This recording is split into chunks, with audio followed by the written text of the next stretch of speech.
biar pesan-pesannya tuh bisa sampai ke siswa-siswanya gimana sih Bu? Akan mengalami sendiri kegiatan-kegiatan proyek, kemudian nanti hasilnya mereka akan membuat sesuatu yang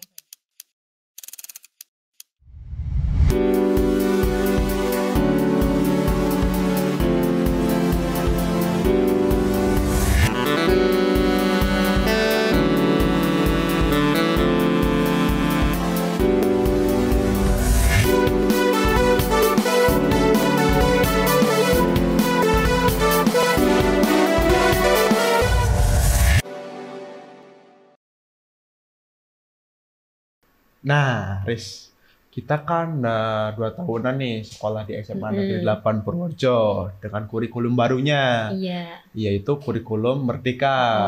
Nah, menurut kamu gimana sih tentang kurikulum ini? Asik banget lah kurikulum Merdeka. Bikin kita benar-benar merdeka mengekspresikan apa yang kita mau. Terus menurutku itu jadi tantangan baru buat kita juga sih, iya nggak sih? Bener banget. Dan pengalaman ini pasti kita dapetin saat kita menjalankan P5, yang dimana P5 ini pasti selalu ada di setiap semesternya. Itu hal baru banget buat kita kan sih. Iya, bener. Nah, ngomong-ngomong ini nih, Oping lebih tahu nggak nih tentang P3 dan P5? Mau dong, biar kita makin meresapi apa itu P5, apa itu yang kita laksanakan. Nah, bener banget. Jadi saat kita misal tahu nih tentang apa itu P5, pasti kita bakal lebih semangat dong betul. dalam menjalani P5 itu sendiri. Betul sekali. Makanya hari ini kita bakal mengundang 2 narasumber buat kita interview nih. Kita Siapa tanya-tanya, tuh? suruh menjelaskan lebih dalam lagi tentang P5. Kayaknya asik. Boleh dong, asik banget ini. Oke, langsung aja kita sambut Ibu Budiarti dan juga Ibu Wening. Halo Ibu, Bu Wening dan Bu Budi. Selamat pagi Bu. Selamat pagi dan selamat datang juga. di Selamat podcast pagi kita. semuanya. Oh, ini yang kedua kali ya Bu, buat Bu Budi. Alhamdulillah, iya ya. Seneng banget enggak? Terima kasih sekali pada tim podcast Mandela ya untuk mengembangkan ya cita-cita program dari ekstrakurikuler Multimedia, ya Oke, benar iya. banget. Oke, sip. Nah, sebelumnya gimana nih kabarnya Ibu-ibu, Bu Wening dan Bu Budi? Apakah alhamdulillah sehat mungkin? Alhamdulillah ya sehat. Kebetulan juga cuacanya cerah juga ya. Oh iya. Wah, udah siap ya dikulik-kulik sebentar P5-nya. Insya Allah. Insya Allah. Ya, Tapi sebelum itu boleh dong perkenalan diri dulu sama teman-teman yang ada di rumah. gitu ya. Iya, Bu. Saya dulu atau Bu Wening? Ya, boleh. Oh, gitu ya. Oke, assalamualaikum warahmatullahi wabarakatuh. Waalaikumsalam. Oke, berjumpa kembali pada kesempatan yang cerah ini, yaitu di program podcast Mandela ya. Iya. Program yang sangat bagus, yang termasuk new tapi sudah membuming, bahkan sudah ke angkasa luar. Ya, kebetulan di sini nanti kami bersama Bu Wening berdua akan istilahnya bersharing, berbagi tentang apa itu P5, yaitu proyek penguatan profil pelajar Pancasila. Iya, perkenalan. Bu Wening. Iya, perkenalan, Bu. Kalau bagi saya ini mungkin kesempatan pertama ya di podcast ini. Kalau Bu Budi mungkin ini udah yang kedua kali.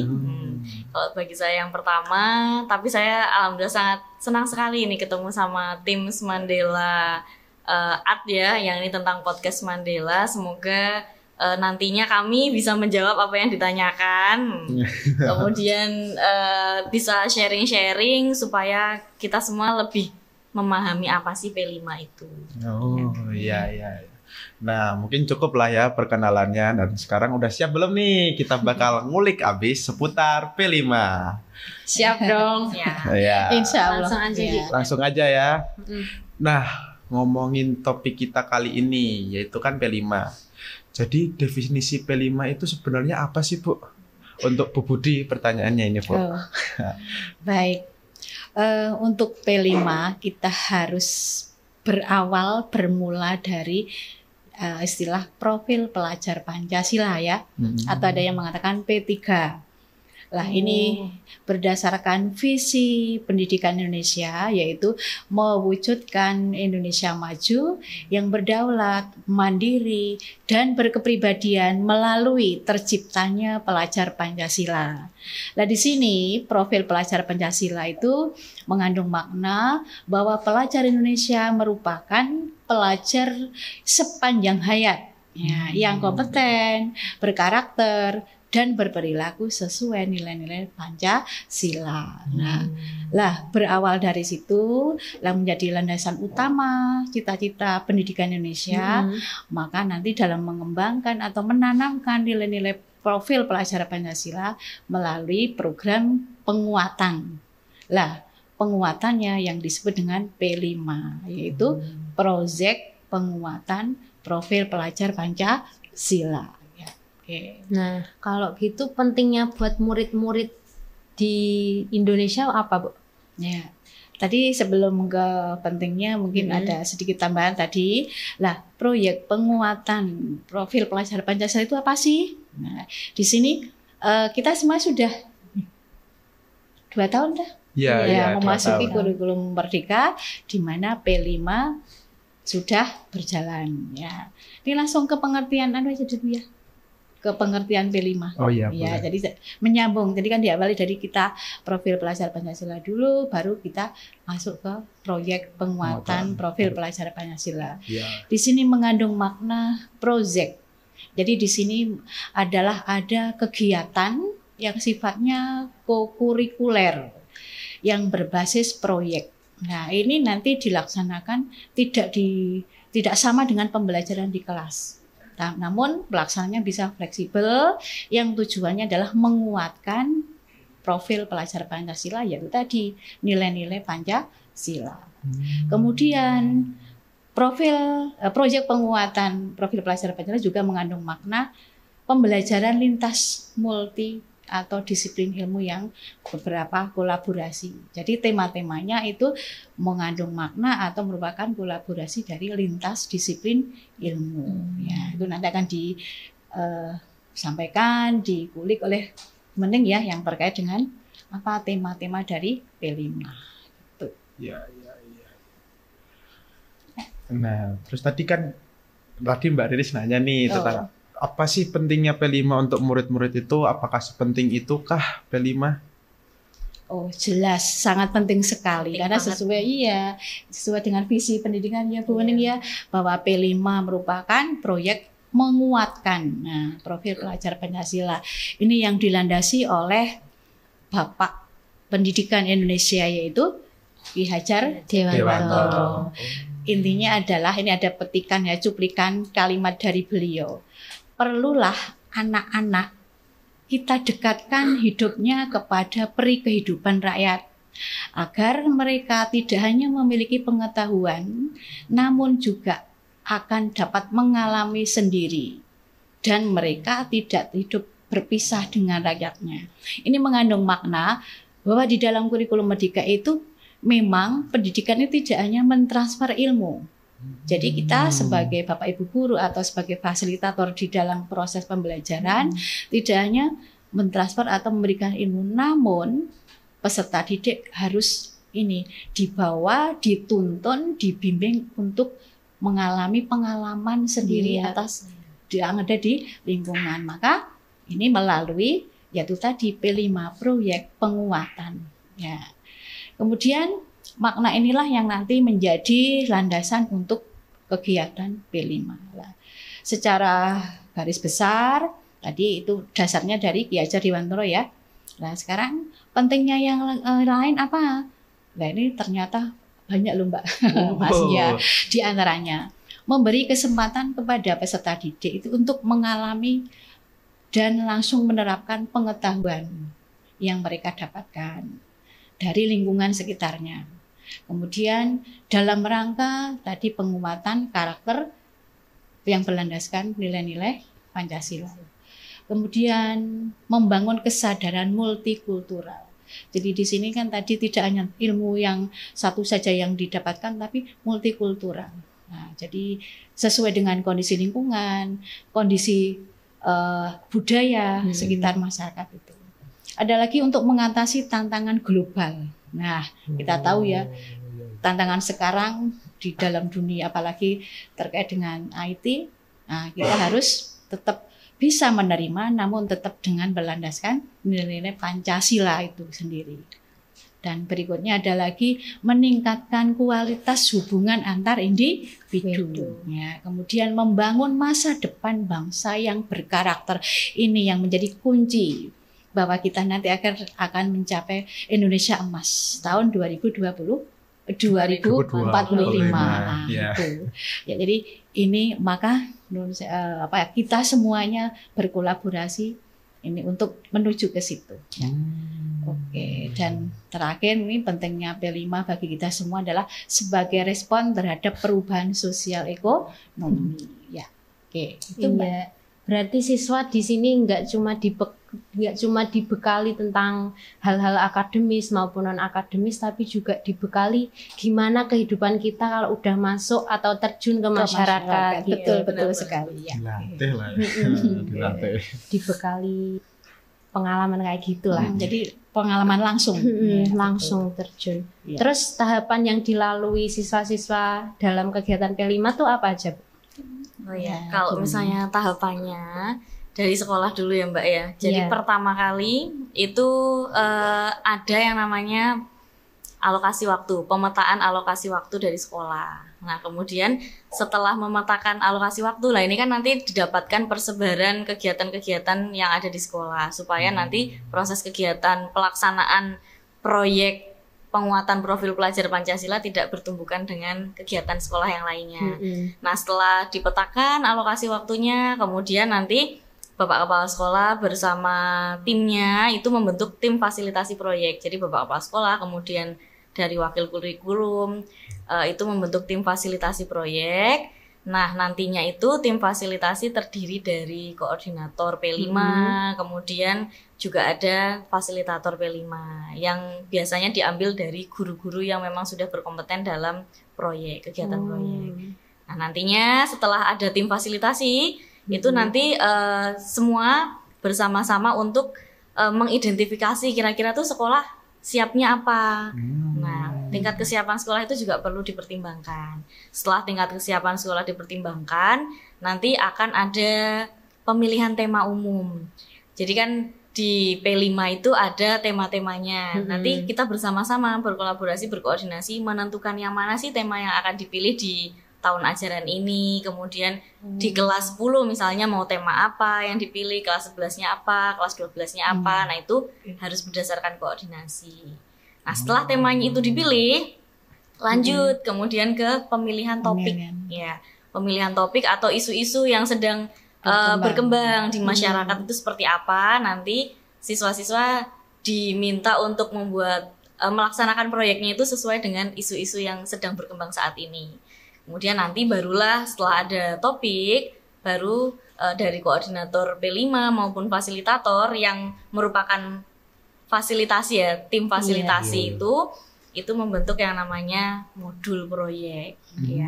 Modul proyek itu nanti isinya ya lengkap Mbak. Jadi Mbak Mas ya, jadi ada yang namanya panduannya, semacam panduan yang kita gunakan dari kegiatan awal hari pertama sampai kegiatan akhir. Kemudian jadi itu ya alurnya ada, kemudian tujuannya ada, profil pelajar Pancasila yang ingin dicapai itu apa itu juga ada. Jadi jelas, sesuai dengan. Jadi kayak asesmennya juga ada di situ, lengkap semacam panduan untuk melaksanakan P5 saat itu. Gitu. Oh, berarti tiap sekolah bisa beda-beda ya? Iya, benar sekali. Tema per. Tadi fleksibel sesuai kondisi satuan pendidikan. Fleksibel sesuai dengan kondisi satuan pendidikan. Makanya kalau di awal pada tahun pertama itu biasanya tim fasilitasi membuat modulnya itu sesuai dengan panduan dari pusat. Jadi dari pusat itu sudah menyediakan banyak sekali modul, tetapi kita tidak harus sesuai dengan itu persis, harus disesuaikan dengan kondisi sekolah. Tidak harus ini sesuai dengan pusat, itu tidak. Kami diberikan kebebasan untuk membentuk modul, merancang modul sesuai dengan kondisi sekolah, begitu. Jadi memang setiap sekolah bisa beda-beda. Ya.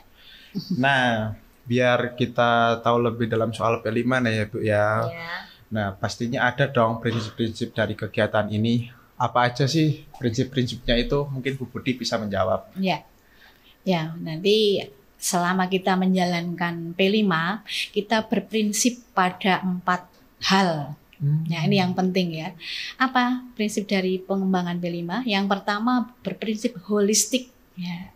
Di sini mengandung makna bahwa dalam pengembangan P5 itu harus memandang sesuatu itu secara utuh dan menyeluruh.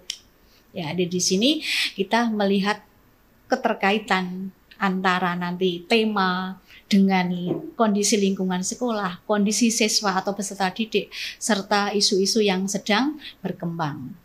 Itu holistik. Kemudian prinsip yang kedua adalah prinsip kontekstual. Nah, ini mengandung makna bahwa P5 itu pelaksanaannya melalui pembelajaran dengan pengalaman nyata. Jadi peserta didik ini diarahkan, dituntun untuk melaksanakan proyek. Jadi mereka betul-betul melaksanakan kegiatan sehingga pengalaman nyata gitu.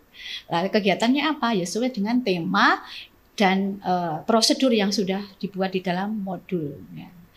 Kemudian prinsip yang ketiga adalah berpusat pada murid.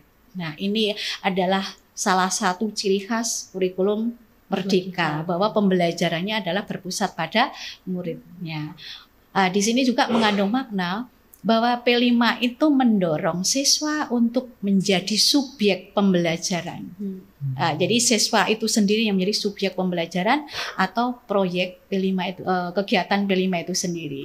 Jadi aktif. Ya, jadi siswa itu aktif mengelola, artinya mandiri, belajar sendiri sesuai dengan prosedur yang sudah dibuat di dalam modul. Nah, kemudian prinsip yang keempat yaitu bahwa P5 itu berprinsip eksploratif. Ya, yang maknanya bahwa di dalam kegiatan P5 itu betul-betul ada proses mengeksplor, ya, menggali, membuka ruang, kesempatan pada siswa untuk mencari informasi, mencari jawabannya, kemudian nanti mencari narasumber sebagai untuk membantu solusi permasalahan yang tadi digali itu. Nah, kemudian dengan demikian kan berarti siswa pengembangan diri. Jadi terkait adalah antara 4 prinsip tadi lah. Sehingga melalui P5 ini harapannya memang sangat betul sekali sesuai dengan prinsip tujuan pendidikan di Indonesia gitu. Ya, itu mungkin Mbak menurut saya. Oke. Terus jiwa yang diinginkan yang ada di P5 itu apa, Bu? Kayak elemen atau dimensinya? Kalau yang diinginkan itu tadi, jadi ada beberapa dimensi P5. Sebenarnya itu semacam dimensi pelajar Pancasila. Iya, dari berakarnya dari akarnya profil dari pelajar Pancasila P3. Ada beberapa ya, jadi ada yang pertama ada beriman, bertakwa kepada Tuhan Yang Maha Esa dan berakhlak mulia, kemudian berkebinekaan global. Kemudian ada bergotong royong, bernalar kritis, kreatif sama mandiri. Ya, ada 6. Ya. Masa udah ada 6. Waduh, ini tapi ulangi lagi. dengernya pusing. Profil pelajar Pancasila P3. Ada lagunya sebenarnya. Ada lagunya. Ada supaya mudah hafal. Ya, terkadang saya di kelas juga ini mengajak peserta didik untuk menyanyikan, menghafalkan ini. Oh, mungkin bisa dicoba nggak sih kita? Boleh dong. Boleh dong. Teman-teman yang lain ikut menyanyikan ya untuk menghafalkan dimensi-dimensi profil pelajar Pancasila. Yuk, mungkin ada musiknya biar lebih musik. Ayo coba. Wah, ini datang nih musiknya.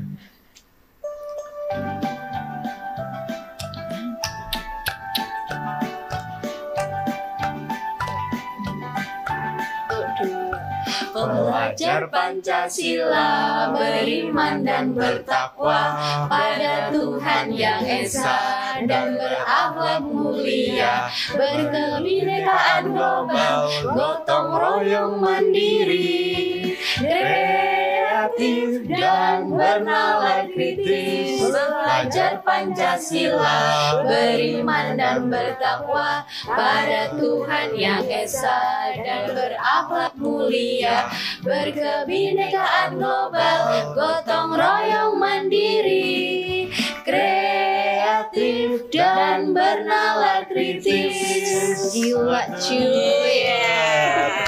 Bisa itu Waduh. akhirnya. Sambil ngecek suara kita, ternyata bisa ya jadi Iya. penyanyi. 2 tahun P5 baru hafal ini. Ternyata kalau dibikin jadi musik itu asik Lebih gitu. mudah Iya, diingat lebih ya. mudah dihafalkan juga. Iya, itu cara mudah menghafal itu tadi dimensi P3 ya. Ada juga Marsnya loh. Oh iya, ada Iya, Marsnya Marsnya ya. ada Kak. Oke. Ada, Iya, ada. kalau pas kita MPLS itu awal-awal kita perkenalkan ada Dengan Mars Marsnya. ya. Marsnya Besok di juga. kegiatan Saat kelima pembukaan kita kelima juga iya, ya. juga Iya, ada. oke. Ya. Iya, iya. Nah, kita balik lagi aja ke topiknya ya, Bu ya. Oke. Nah, untuk merealisasikan kegiatan P5 ini pastinya kan nggak luput dari peranan seorang guru ya, Bu ya. Betul. Nah, Ya. boleh dong jelasin sedikit apa aja sih peran guru serta aktualisasinya dalam kegiatan P5 ini, Bu? Mungkin Bu Budi lagi bisa menjawab. Bu Wening peran Oh ya, oke. Peran secara umum dari Bapak Ibu guru, nanti mungkin disambung ya. Iya, Mbak Wening. Iya, iya. Yang pertama itu ada koordinator, kemudian ada tim pendamping ya di sini fasilitator ya Bu ya. Iya. Kemudian mungkin satu lagi. Iya, jadi kalau misalnya ini sambil kolaborasi sama Budi ya. Iya. Kalau ya seperti yang tadi saya katakan, jadi sekolah itu pada awalnya membentuk tim fasilitasi untuk P5. Nah, tim fasilitasi itu terdiri dari koordinator P5, kemudian dari selain koordinator ada juga fasilitator. Nah, kalau koordinator sama fasilitator ini sebenarnya saling berkolaborasi. Untuk membentuk dan merancang modul itu kolaborasi dari koordinator dan fasilitator. Cuman nanti ketika pada saat proses pelaksanaan itu punya job description ya, job Oke, description iya. sendiri-sendiri. Oh, Iya. gitu. Ya berarti guru di sini perannya banyak dong. Iya, Jadi oke. iya, fasilitator, koordinator. iya benar sekali. Iya. Terus Oke. bedanya itu apa? Oh iya, kalau Koordinator, bedanya ya, fasilitator. kalau koordinator itu sama fasilitator itu sama-sama dari kalangan pendidik yang memang dari sudah guru, memahami ya. apa itu proyek, kegiatan proyek ya Bu Budi ya. Iya. Kemudian kalau dalam teknisnya untuk koordinator P5 itu lebih ke mengelola, Pengelolaan, mulai dari mengawasi, modul, ya, oke. mengawasi dan mengelola kegiatan P5 apakah sudah sesuai alur, sudah sesuai modul, kemudian nanti juga merancang penilaian itu dari koordinator. Kemudian hasil akhirnya nanti koordinator P5 itu juga akan melaporkan hasil proyeknya kepada kepala sekolah. Itu kalau koordinator. Lebih ke mengkoordinir, mengelola dan memantau, mengawasi. Ya. Nah, kalau yang fasilitator itu lebih ke mendampingi, ya, ya, keseharian saat yang selama terjun pelaksanaan. langsung Iya.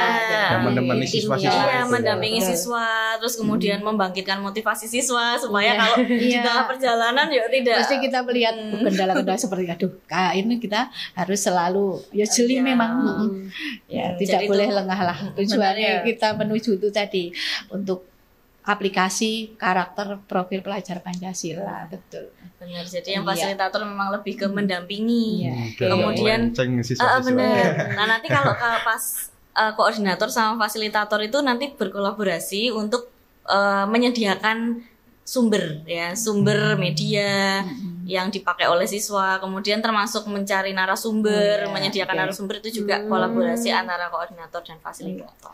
Oh iya, mungkin bisa nambah. Tadi komponen yang berperan di dalam P5 kan pihak dari intern kita ya, stakeholder semua. Nah, ini yang penting juga bahwa di dalam P5 itu kita harus bekerja sama dari pihak ketiga. Nah, pihak ketiga itu yang tadi Bu Wening sudah menyampaikan narasumber. Narasumber bisa dari guru itu sendiri, ning pihak ketiga juga dibutuhkan.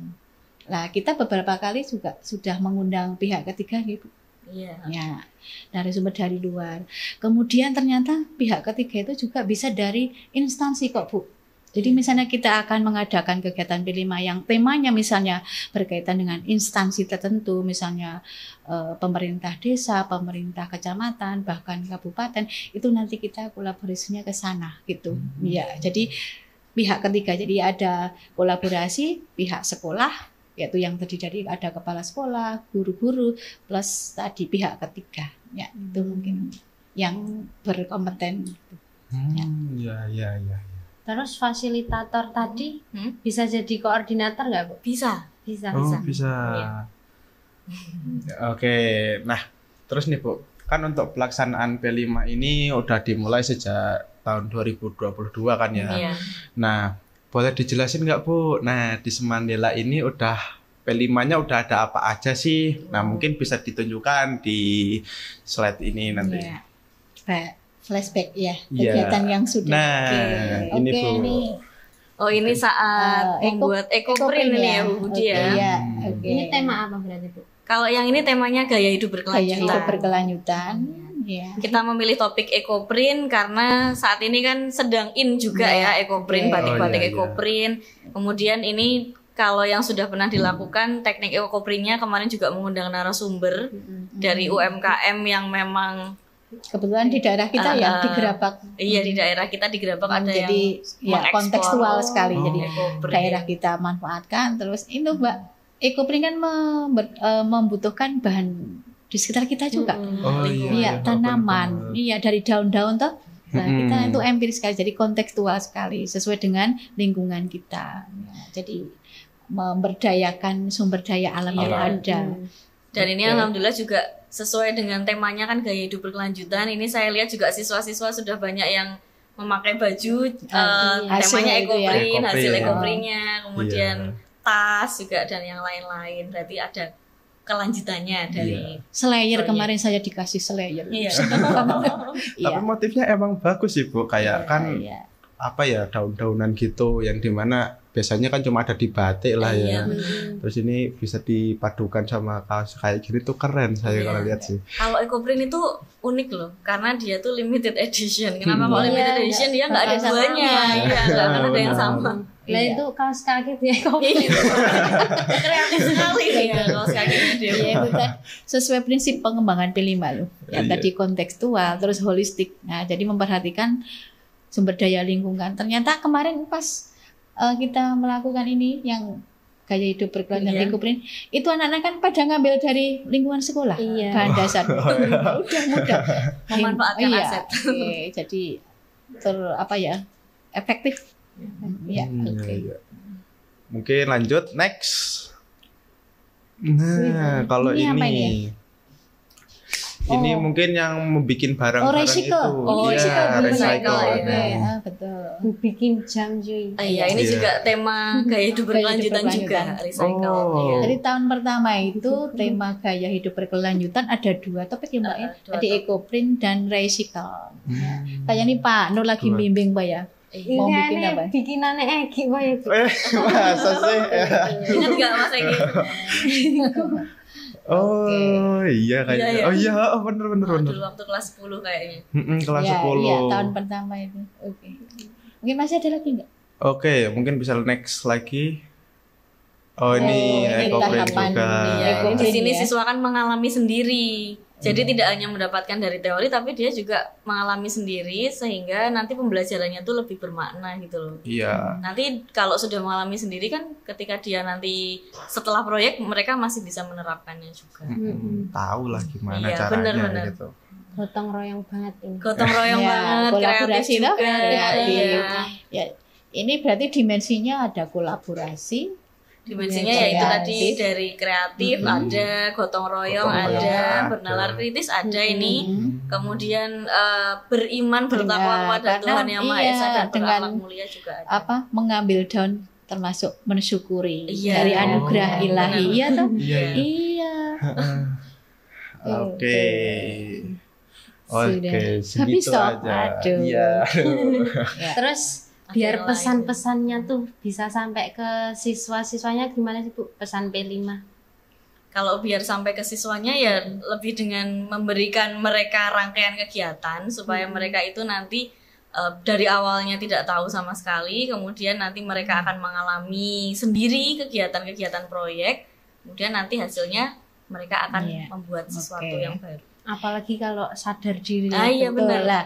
Jadi memang tugas kita sebagai ya pendamping, ya fasilitator dan koordinator pun pokoknya ini adalah berpusat pada murid. Tadi prinsip murid yang ketiga ya atau keberapa tadi. Jadi memang betul-betul kita harus membantu, menuntun, mengarahkan peserta didik ini untuk langsung mengalaminya sendiri, melakukan sendiri apa yang sudah dituliskan atau dirangkaikan di modul ya sesuai prosedur. Harapannya ini harus memang tadi ada kesadaran diri. Nah, secara tidak langsung itu ada pembelajaran emosionalnya, sosial emosionalnya tumbuh, kesadaran diri untuk berkembang, kreatif, sosialnya tadi ada gotong royong. Nah, mungkin ini tambahan dari pesan kita untuk kedepannya ya apa ya Bu Wening, kita harus meningkatkan kolaborasi lah antar kita tim pendamping atau fasilitator dengan siswa kita approach juga.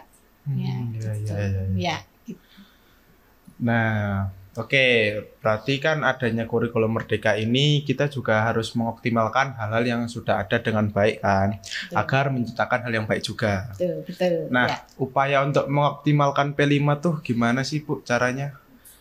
Upaya mengoptimalkan P5 ya dengan kolaborasi tadi sama koordinasi. Jadi di awal itu perlu koordinasi saat merancang dan membuat modulnya. Kemudian nanti setelah pelaksanaan itu juga diadakan refleksi. Nah, refleksi ini tadi untuk memperoleh evaluasi dari apa yang sudah tercapai, yang belum apa. Nanti bagi yang belum kita tingkatkan, ada tindak lanjutnya ke depannya gitu. Nah, sehingga nanti harapannya ya untuk kegiatan P5 berikutnya sudah lebih baik daripada sebelumnya. Nah, itu cara mengoptimalkan seperti itu. Nah, kalau dari kami nih Bu, kan kami ngelaksanain P5 dari kelas 10 generasi pertama. Betul ya. Kurikulum Merdeka. Kurikulum Merdeka pertama angkatan Mas Egi dan Mbak Lucia. Iya. Terus kita nemuin lah ya satu anak atau dua anak yang kok sulit banget diajak kontribusi. Terus itu peran pendamping guru buat nyadarin anak itu gimana Bu? Oke, ini mungkin saya dulu Mbak, nanti Bu Wening bisa dinambahi ya. Intinya dimanapun berada, kegiatan apapun ternyata sama. Kita ada kendala. Jadi itu kita jadikan sebagai kendala, hambatan, tantangan yang harus kita hadapi bersama. Memang yang namanya personal itu karakternya kan masing-masing ya. Makanya kalau kita langsung terjun kita akan tahu ternyata masih ada teman-teman yang belum sadar betul apa sih tujuan pengembangan P5 itu. Lah makanya Mbak Riris tadi bilang ada yang masih sok diam saja, tidak ikut bergotong royong mengerjakan, gitu tak? Nah maka kita sebagai fasilitator, pendamping betul-betul mau pendekatan personal atau secara umum ya melalui rangkaian kegiatan perencanaan yang di modul itu harus betul-betul dimatangkan ya Bu Wening ya. Iya, oke. Saya setuju sih dengan apa yang dikatakan Bu Budi. Jadi memang itulah pentingnya fasilitator dan koordinator di P5 ya. Supaya apa? Supaya tujuan yang diinginkan di proyek itu tuh tercapai sesuai dengan aslinya. Kadang kalau di tengah jalan ya ada memang kendala seperti itu Mbak Riris. Nah, kami juga selama ini sudah berusaha ya. Jadi tim pendamping apalagi itu yang terjun langsung ke siswa itu ya berusaha mengoptimalkan supaya siswanya ya tetap termotivasi, kemudian minatnya juga tidak tidak menurun tapi justru bertambah. Nah, itu. Gitu.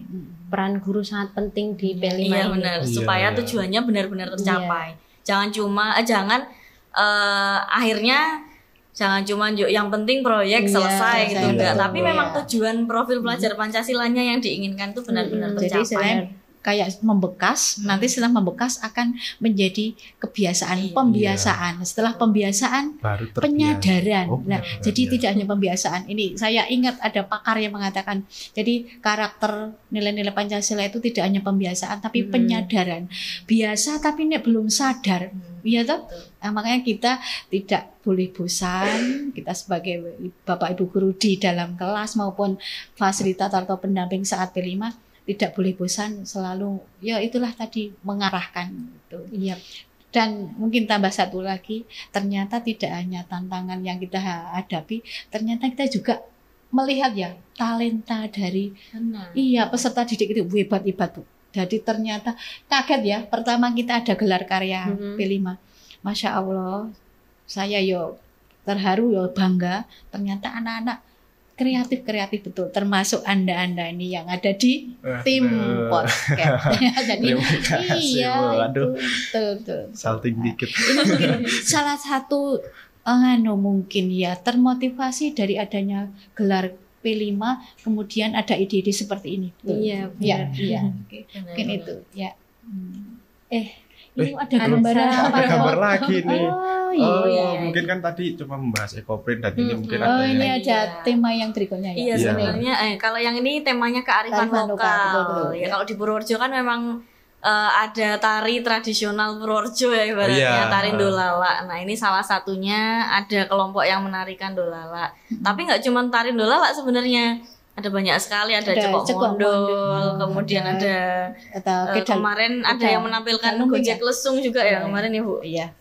Kuda lumping juga ada ya. Kuda lumping ada juga. Ada lagi enggak? Ada lagi. Tema kearifan lokal ya. Iya, jadi memang yang tadi ya, jadi memang tema yang sudah pernah dialami di SMA 8 itu kan tadi ya yang sudah ada di foto gaya hidup berkelanjutan, kemudian kearifan lokal, kemudian ada juga kewirausahaan, kemudian suara demokrasi, terus Bhinneka Tunggal Ika. Itu 5 yang sudah pernah dilakukan. Nah, ini kedepannya untuk yang kelas 12 itu akan ada P5 ya yang temanya rekayasa teknologi.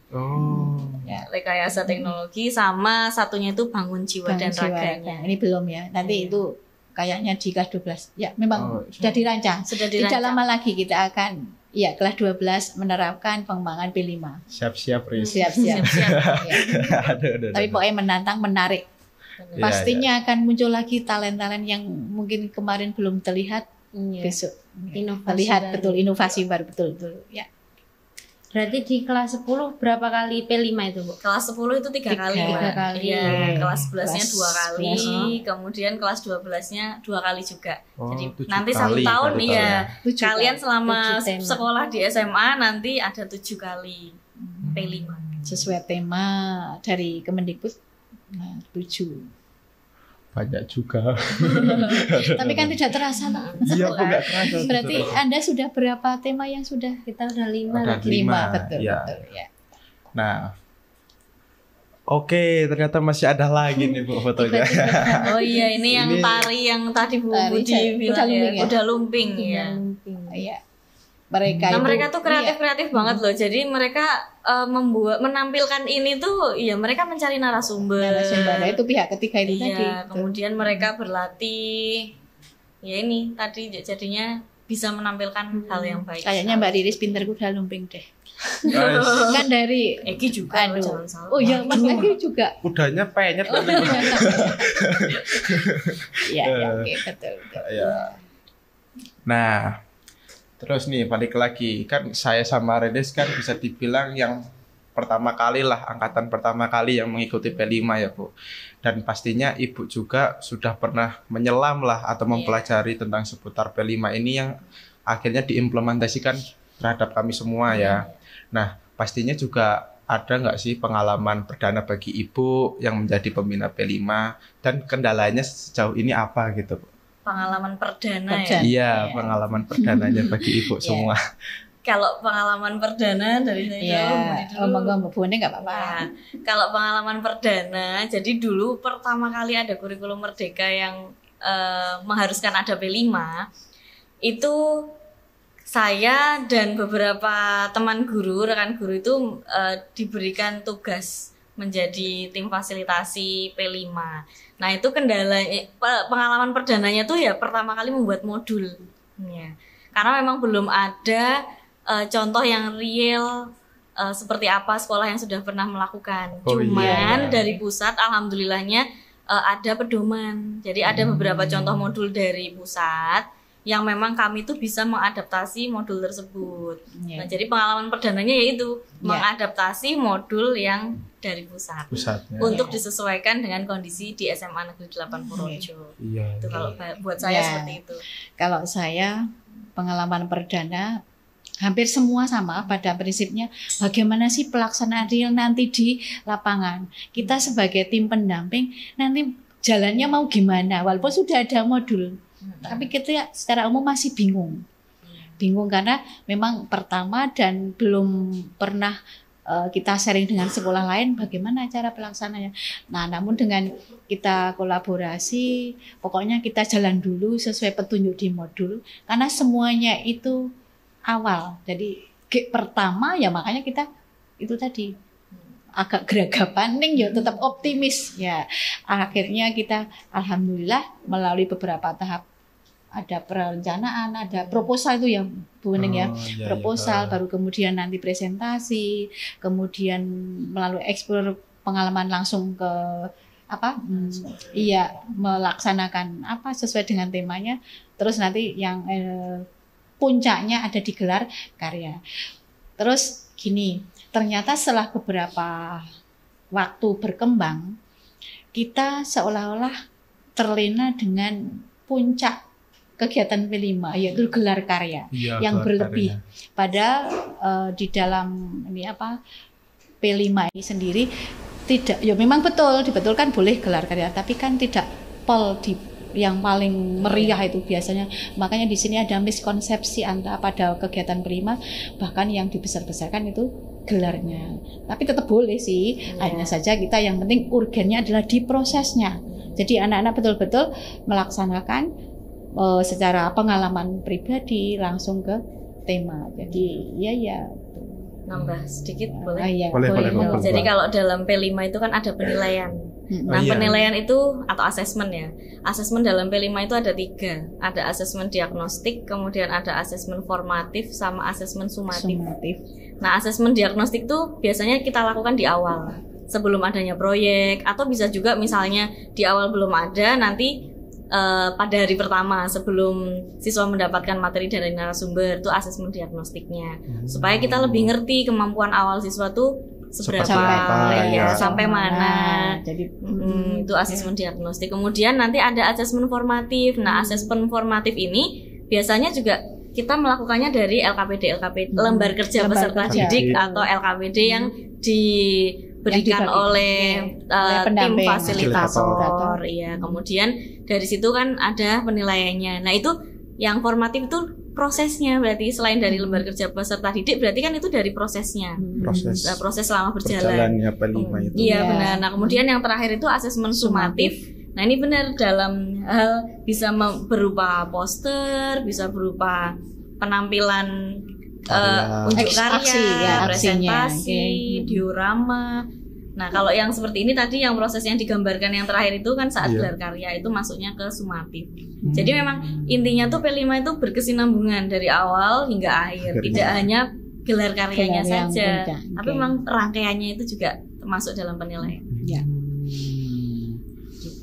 Gitu. Ternyata kulik jauh ke dalam. Iya. Ternyata waduh sekali. Nah, terus nih Bu, harapan Ibu mengenai P5 serta kurikulum yang kedepannya akan menjadi pedoman pembelajaran siswa apa Bu? Mungkin saya nanti bisa dilengkapi Bu Ning. Harapan kami sebagai pemimpin pembelajaran di kelas terutama dan nanti pelaksana di dalam P5 adalah agar P5 betul-betul menjadi salah satu upaya pemerintah di dalam dunia pendidikan untuk menciptakan sesuai dengan tujuan pendidikan nasional ya, menciptakan pelajar yang memiliki karakter sesuai dengan nilai-nilai Pancasila. Kemudian bagi guru itu adalah sebagai bahan atau acuan. Ya, nanti kita dalam mengembangkan tema-tema apa yang akan kita laksanakan di sekolah kita. Oke, mungkin Bu Wening nambah. Iya, kalau dari saya sih semoga ini harapan ya. Ya harapannya itu semoga siswa itu ya bukan cuma siswa tapi semoga semua itu dapat berkolaborasi, dapat berkoordinasi supaya nanti tuh hasilnya dapat maksimal. Karena sebenarnya itu adanya P5 ini sangat bagus kalau menurut saya. Karena di sini dalam P5 mungkin Mbak Riris dan Mas Eki sudah merasakan sendiri. Nanti kalau setelah melaksanakan P5 itu akan terpacu kreativitasnya, pasti lebih kreatif. Kemudian Mbak Riris dan Mas Eki pasti akan mendapatkan pengalaman seperti merancang proyek, kemudian mengelola sesuatu kegiatan, mencari suatu proyek, solusinya gimana, mencari solusi dari masalah. Nah itu nanti akan lebih terampil juga dalam kedepannya untuk menghadapi dunia kerja maupun di masyarakat. Jadi pengalaman nyata itu sudah bisa Anda raih selama P5, baru nanti dikembangkan lagi ya sesuai salah satu visi sekolah kita ya, yaitu generasi yang berwawasan masa depan. Ya, jadi visi SMA 8 salah satunya ada generasi yang menciptakan generasi yang berwawasan masa depan. Ya. Dari tadi kulik-kulik ternyata P5 itu dalam banget. Iya. Mungkin ini ya belum terlalu masih ada ya yang mungkin kemampuan kami ya ini yang baru sampai seperti itu. Nanti sambil berkembang lah. Karena kan masih ada tema yang belum kita kerjakan ya. Nah, mungkin dari situ nanti akan muncul kembali. Nah, untuk bahan kami mengevaluasi, bahan untuk mengembangkan P5 ke depannya.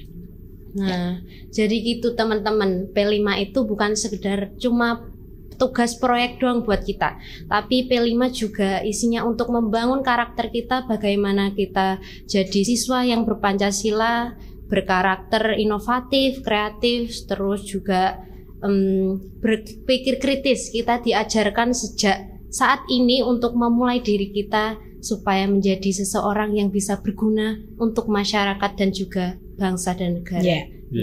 Sip. Mantap. Nah, ini akhirnya kita ada di penghujung acara nih Bu. Sebelumnya terima kasih nih buat cepet ya. Nah, sebelumnya terima kasih nih buat Bu Budi dan Bu Wening sudah berkenan hadir di episode Pusla kita kali ini. Dan sudah mau diwawancara ini terkait seputar P5 yang ada di Semandela. Nah, cukup sekian episode Pusla kali ini. Sampai jumpa lagi di episode selanjutnya. Bye-bye. Terima kasih.